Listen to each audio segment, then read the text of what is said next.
زندگی کیسے گزارنی ہے۔ میرے نبی کی زندگی کا دوسرا رخ کہ بطور انسان زندگی کیسے گزارنی ہے، مرد عورت ہے، زندگی کیسے گزارنی ہے۔ پہلا رشتہ جو قائم ہوا دنیا میں وہ ہے خامد اور بیوی، حضرت آدم اور حوا کا نکاح ہوا۔ اللہ تعالیٰ نے عورت کو کمزور بنایا تو پہلے دن سے اس کو عزت اور احترام دیا تاکہ ساری زندگی اس کمزوری سے ناجائز فائدہ نہ اٹھایا جائے بلکہ اس کو عزت دی جائے۔ کہ آدم علیہ السلام کے لیے مٹی اکٹھی کی، پانی ڈالا، گوندھا اور ایک اسٹیچو بنایا اور ڈال دیا۔ جب وہ خشک ہوا اس میں روح ڈالی اور پھر وہ ننگے بدن تھے، پھر ان کو جنت کے کپڑے پہنائے اور جنت میں ڈال دیا۔ اس کائنات کا حسن بھی عورت سے ہے اور جنت کا حسن بھی عورت سے ہے۔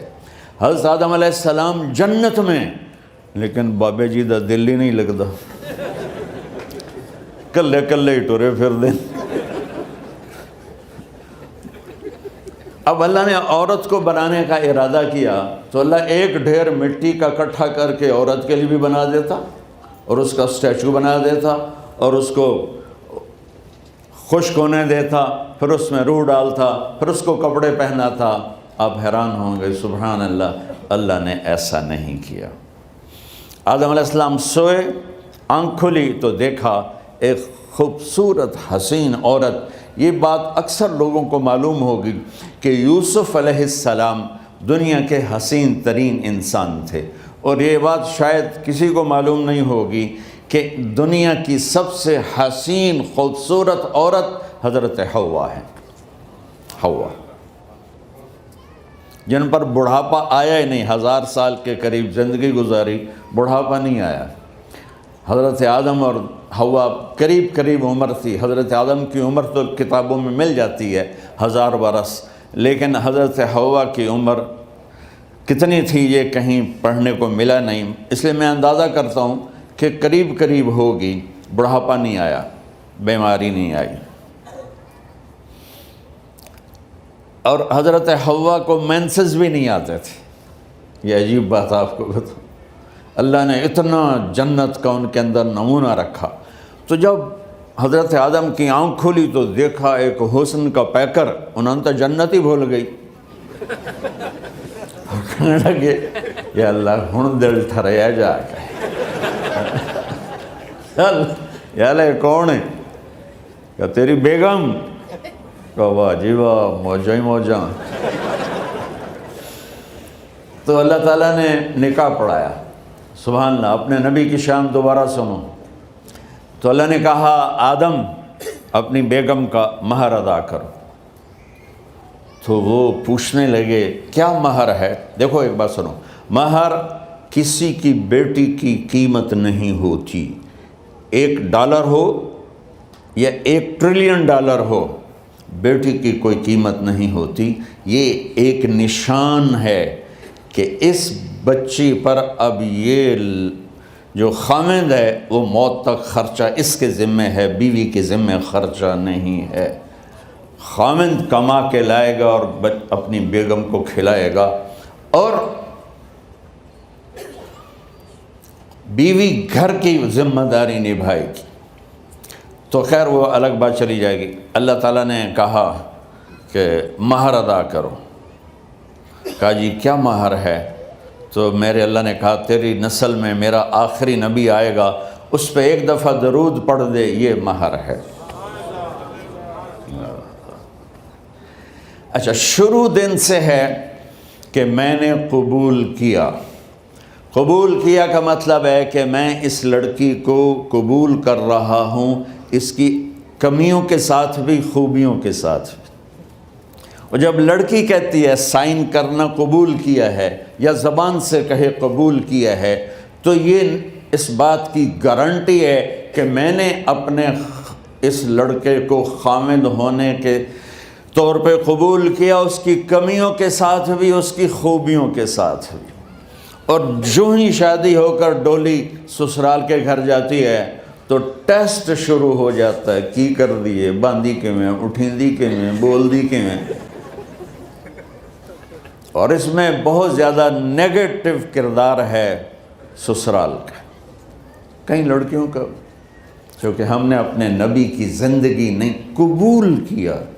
یہ واجب ہے کہنا قبول کیا، کہ جس میں پیغام ہے کہ اب میں اس کی میں کوئی کمی ہے وہ بھی قبول کروں گی، کوئی خوبی ہے تو سر ماتھے پر، اور لڑکا کہتا ہے کہ میں اسے قبول کرتا ہوں، اس کی خوبیوں کے ساتھ بھی کمیوں کے ساتھ بھی۔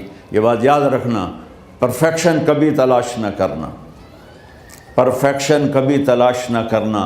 اللہ نے 100 نمبر نہیں مانگے، 51، ایک نمبر اوپر ہو گیا۔ گناہ تمہارے 50 ہیں اور نیکی تمہاری 51 ہے، تو اس ایک پر ہم تمہیں جنت میں ڈال دیں۔ اب کوئی خامند اپنی بیوی میں پرفیکشن دیکھنا چاہے، بیوی اپنے خامند میں پرفیکشن دیکھنا چاہے، ساس سسر اپنی بہو میں، ساس سسر اپنے داماد میں، بھائی اپنے بھائی میں، ماں باپ اپنی اولاد میں، اولاد اپنے ماں باپ میں، جہاں یہ نظر ہوگی تو وہاں لڑائی ہوگی۔ کمیوں کے ساتھ قبول کرو۔ قبول کا لفظ اتنا واجب ہے، تو ڈر تو پھر بہ گئی تھی نا۔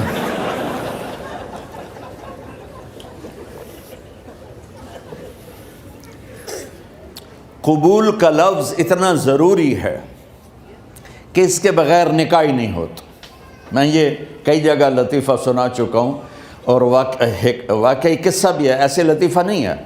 میرے دوست ہیں، ذمہ دار ہیں اچھے، تو ان کے گاؤں کا ایک بچہ چھوٹی عمر میں بسوں پہ جا کے نا وہ جاب پہ لگ گیا، تو اس کا کام ہوتا ہے بس کو صاف کرنا، ڈرائیور کو چائے پلانا، اور جہاں کہیں رش ہو تو اس کو ڈائریکشن دینا، استاد جی کٹ لو، استاد جی آن دیو، استاد جی جان دیو، تو یہ اس کا محاورہ بن جاتا ہے۔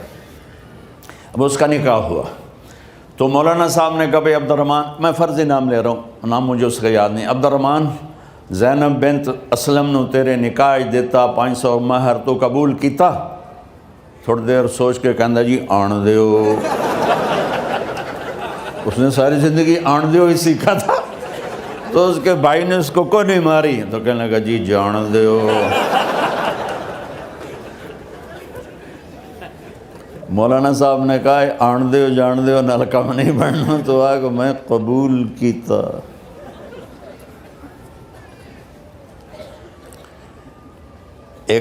یہ بھی صحیح واقعہ سنا رہا ہوں۔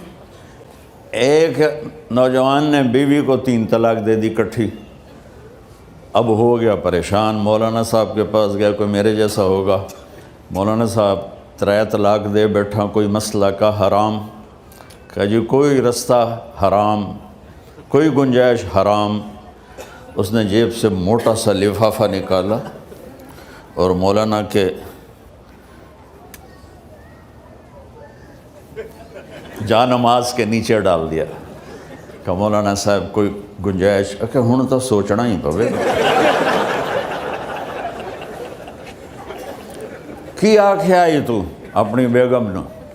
اس آکھیا جی میں آکھیا ہی 3 طلاق، اس آکھیا مبارک ہوئے طلاق نہیں ہوئی۔ میں آکھیا جی او کیویں؟ آکھے او جڑا یہ طلاق ہے عربی دا لفظ، اس سے چاکھنا پمدا ہے طلاق۔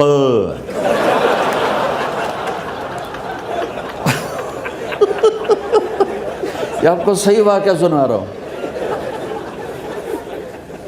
تو تم نے تو چھوٹے کاف کے ساتھ کہا ہے طلاق، او کاف تا کتے آلا ہے، موجاں کر، ایک لفافہ ہو راوے تو چاہے ساری زندگی دا حلال کر دے۔ لفظ قبول اتنا ضروری ہے۔ تو میرے نبی نے 11 شادیاں کی، اللہ کی قسم شوق کی نہیں تھی۔ ما تزوجت وما زوجت الا بوحی من السماء نزل به جبریل، کہ لوگوں سن لو میری بات غور سے، مجھے عورت کی کوئی رغبت نہیں ہے، میں نے جہاں شادی کی، جہاں بیٹی کی شادی کی، پہلے اللہ نے آسمان سے جبریل بھیج کے حکم دیا، پھر میں نے قدم اٹھایا۔ تو پہلا رشتہ خامند اور بیوی ہے جو اس کائنات میں جڑتا ہے، یہ دنیا کا سارے رشتوں میں نمبر 1 رشتہ ہے، سب سے خوبصورت رشتہ ہے، سب سے اہم رشتہ ہے، سب سے بڑا رشتہ ہے۔ والدین کے لیے چند آیات ہیں، اولاد کے لیے چند آیات ہیں، بہن بھائیوں کے لیے چند آیات ہیں، خاوند اور بیوی کے لیے سینکڑوں آیات ہیں، سینکڑوں۔ تو اگر آپ اپنے گھروں میں کامیابی دیکھنا چاہتے ہو، اپنے گھر کو ہاؤس کی بجائے ہوم دیکھنا چاہتے ہو، خوشی کا اگر آپ اسے گہوارہ بنانا چاہتے ہو، اللہ کی قسم ڈگریوں سے نہیں ہوگا، محبت سے ہوگا۔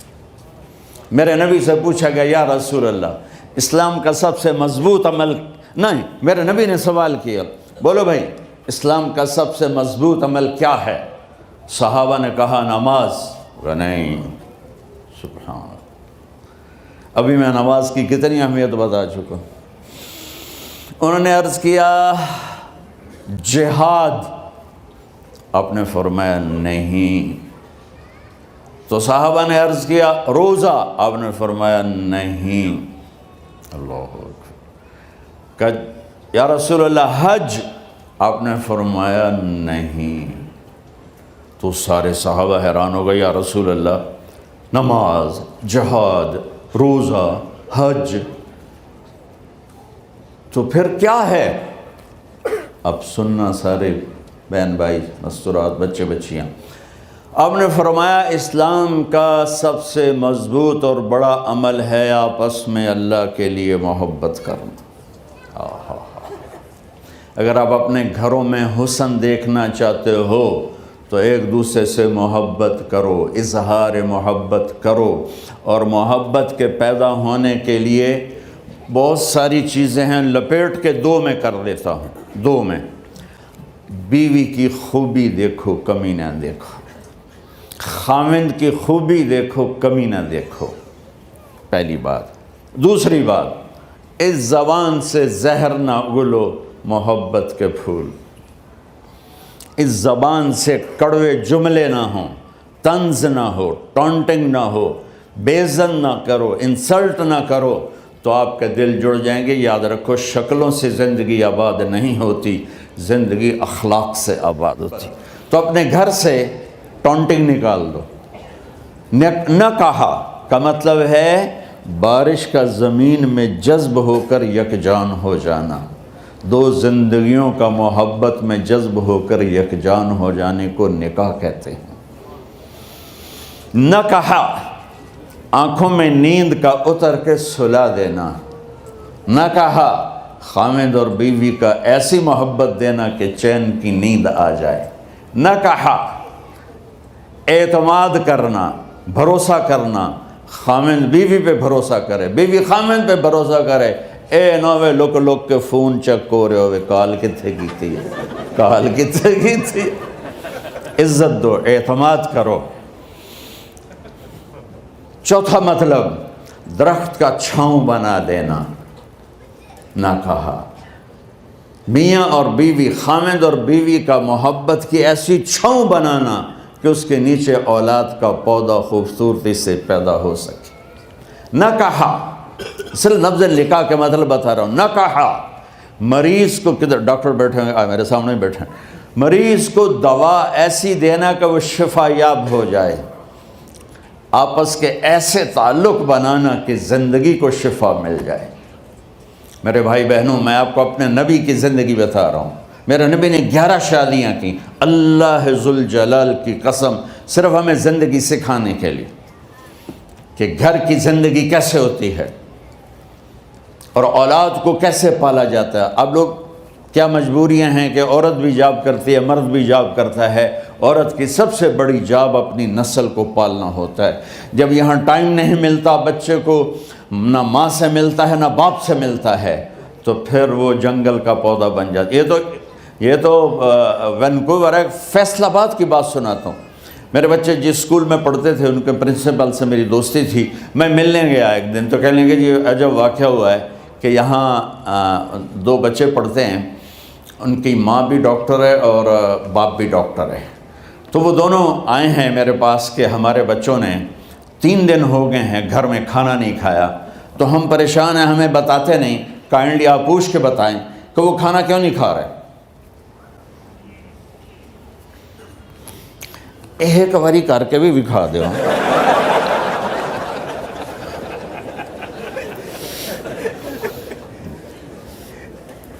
ہمارا دین اتنا خشک نہیں، ہمارے مولوی صاحبان نے زیادہ خشک بنا دیا.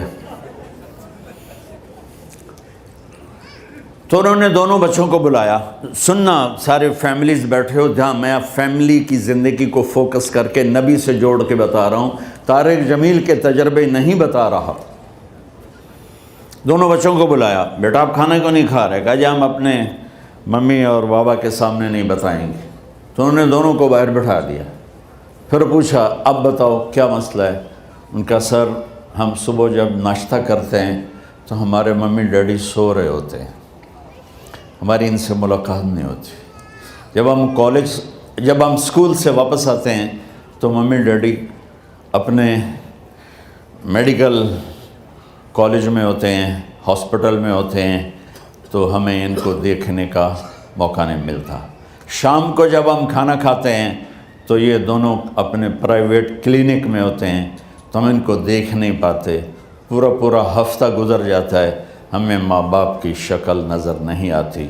تو ہم نے سٹرائک کی ہے کہ ایسے ماں باپ کی روٹی کیا کھانی جو اپنی شکل بھی نہ دکھا سکیں. تو اس لیے ہم نے کہا ہم نے بائیکاٹ کیا ہے، گھر میں نہیں کھانا ہے. تو ایسی لائف مت بناؤ. یہاں ایک بہت بڑا چکر شیطان دیتا ہے، بڑی گاڑی لے لو، $100 کی قسط تو ہے، اور بڑا گھر لے لو، $200 یا $100 کی قسط تو ہے. پھر میاں بھی کام کرے، بیوی بھی کام کرے، جو کہ بڑا گھر باقی رہے، تو خوشیاں تو مٹ گئیں. جو ڈبل جاب کرے گا، پھر ڈبل جاب کرتے ہیں. ڈبل جاب کرنے والا بیچارہ تھکا ہوا ذہن لے کے آتا ہے، وہ کیسے ٹائم دے گا اپنے بچوں کو خوشی کے ساتھ؟ جو ماں جاب کر کے آئے گی پھر کھانا پکائے گی، وہ جب اتنی تھک جائے گی تو اپنے بچوں کو کھلا ٹائم کیسے دے سکے گی؟ پوری کائنات کی ذمہ داری تھی میرے نبی کے سر پر، اور آپ اس کے باوجود روزانہ حسن حسین کے لیے وقت نکالتے تھے. اور انہوں کو آ کر کوئی لیکچر نہیں. دیکھو ماں باپ سے ایک بات کرتا ہوں، لیکچر تھوڑا دو، محبت زیادہ کرو. یہ نہ کرو، یہ کیوں کیا، یہ کرو، یہ کرو، یہ چھوڑ کر صرف سینے سے لگاؤ، صرف محبت دو. کمیوں سمیت بچوں کو قبول کرو، ان کی زندگی تبدیل ہو جائے گی. اتنے بڑے نبی، اتنی بڑی ذمہ داری، اور اتنا درد سینے میں کہ آپ کے سینے سے ایسے ابلنے کی آواز آتی تھی جیسے ہانڈی ابلتی ہے. اس کے باوجود آپ روزانہ کہتے این اللقا، میرے شرارتی بچے کدھر ہیں؟ تو وہ بھاگے بھاگے آتے. دیکھو میں فزیکل کر کے بتاؤں گا تاکہ آپ کو پتہ چلے زندگی کیسے گزاری. کہ میرے شرارتی بچے کدھر ہیں؟ 7 بر اعظم کی ذمہ داری ہے. اور تھوڑی چھوٹیاں جابن تو تسی کہتے ہو بزی بڑے ہیں، بزی بڑے ہیں. میرے نبی پہ 7 بر اعظم کے انسانوں کی ذمہ داری ہے، اور آخری آنے والے انسان تک کی ذمہ داری ہے. اس سے بڑی جاب کس کی ہوگی کائنات میں؟ اور پھر آپ روزانہ آتے ہیں این اللقا، میرے شرارتی بچے کدھر ہیں؟ تو حسن حسین بھاگے بھاگے آتے. آپ ان کے لیے یوں ہو جاتے تھے، آؤ بھائی میری کمر پہ چڑھ جاؤ. اپنے نبی کی عظمت کو جانو کہ انہوں نے زندگی کیسے سکھائی. چاند کے 2 ٹکڑے کر دینا کوئی معمولی بات ہے، آسمان چیر کے چلے جانا معمولی بات ہے، ایک زندگی سکھا کے جانا سب سے بڑی بات ہے. کتنی اولادیں برباد ہو گئیں ماں باپ کی وجہ سے، کتنے گھر اجڑ گئے ساس سسر کی وجہ سے، کتنے گھر اجڑ گئے لڑکی کے بدتمیز ہونے کی وجہ سے، کتنے گھر اجڑ گئے لڑکے کے شرابی اور باہر کی گندگی کی وجہ سے. زندگی سیکھو. یہ اتنے بڑے نبی ہو کر آپ یوں ہو رہے ہیں جیسے میں نے آپ کو کر کے دکھایا. دونوں کو اوپر بٹھا لیتے اور کمرے میں چکر لگاتے تھے، پھر یوں کر کے پوچھتے تمہارا اونٹ کیسا ہے؟ سوال. پھر دونوں کو اتار لیتے اور اپنی نواسی زینب، جن کو حضرت علی کی وراثت ملی کس کی؟ علم کی، فصاحت اور بلاغت کی، ان کو کمر پہ بٹھا لیتے اور اکیلی زینب کو پورے گھر میں چکر لگواتے تھے۔ اور بھی دکھ ہیں زمانے میں محبت کے سوا، راحتیں اور بھی ہیں وصل کی راحت کے سوا، کیا صرف کمانا ہی کام ہے؟ ادھار کی زندگی سے بچو، خوش و خرم رہو، اس کو قسط دینی ہے، یہ قسط دینی ہے، یہ قسط دینی ہے، یہ دینی ہے، سر میں درد نہیں ہوگا تو اور کیا ہوگا؟ تو آپ اتنے بڑے عظیم ہو کر وقت نکال رہے ہیں، اور حضرت ابو ہریرہ فرماتے ہیں میری آنکھوں نے دیکھنا سارے کہ آپ نے کبھی حسن کبھی حسین یہاں جیسے مائیں کرتی ہیں ادھر کھڑا کیا ہوا ہے اور جھولا جھلا رہے ہیں ایسے، اور ان کے دونوں ہاتھ پکڑ کر کہہ رہے ہیں آ جاؤ اوپر آ جاؤ، اوپر آ جاؤ، آگے پہاڑی ہے، اوپر آ جاؤ، آگے پہاڑی ہے، تو ایسے ایسے آتے، اور اوپر آؤ، وہ یہاں آ جاتے، آگے آؤ، وہ یہاں آ جاتے، آگے آؤ، وہ یہاں آ جاتے، تو پھر آپ یوں ہو جاتے، آگے آؤ، تو چڑھتے چڑھتے یہاں آ جاتے، جب وہ یہاں آ جاتے تو آپ ان کے ہاتھ فکس کر کے آگے بڑھ کر ان کے ہونٹوں کا بوسہ لیتے اور کہتے یا اللہ میں ان سے پیار کرتا ہوں، تو بھی ان سے پیار فرما۔